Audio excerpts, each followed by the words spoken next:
Hi అండి, అందరికీ good evening. Welcome to Narayana Telugu television. ఆంధ్రప్రదేశ్లో ఉన్నటువంటి 25 పార్లమెంటు 175 అసెంబ్లీ నియోజకవర్గాలకు సంబంధించి కూటమి మధ్య సీట్ల పంపకం కూడా జరిగిపోయింది.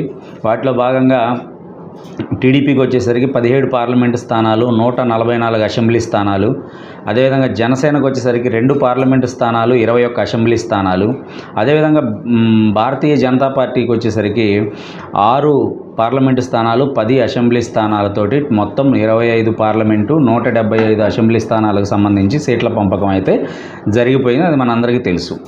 ఈరోజు తెలుగుదేశం పార్టీ 144 అసెంబ్లీ స్థానాలకు గాను బీఫామ్ ఇవ్వడం జరిగింది. వాటిలో భాగంగా ఒక కీలక పరిణామం అనేది చోటు చేసుకుంది.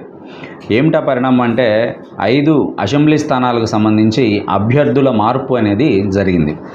వాటిలో పాడేరు, ఉండి, మడకశిర, మాడుగుల, వెంకటగిరి.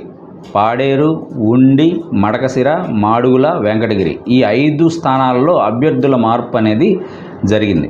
పాడేరుకు సంబంధించి గిడ్డి ఈశ్వర్ గారికి ఇవ్వటం జరిగింది.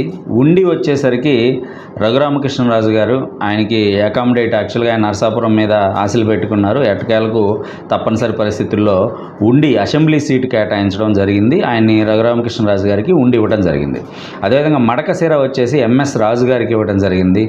మాడుగులు వచ్చేసి బండార సత్యనారాయణ గారికి ఇవ్వడం జరిగింది.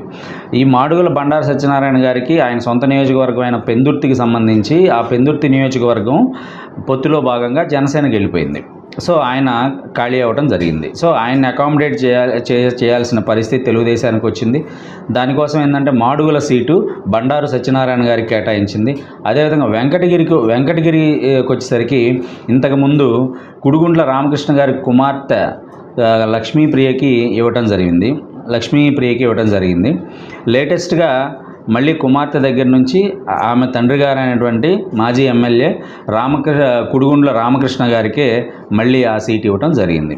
టోటల్గా ఈ 5 స్థానాల్లో మార్పులు చేర్పులతోటి తెలుగుదేశం పార్టీ 141 అసెంబ్లీ సీట్లకు సంబంధించిన బీఫామ్స్ని అభ్యర్థులకు ఇవ్వటం జరిగింది.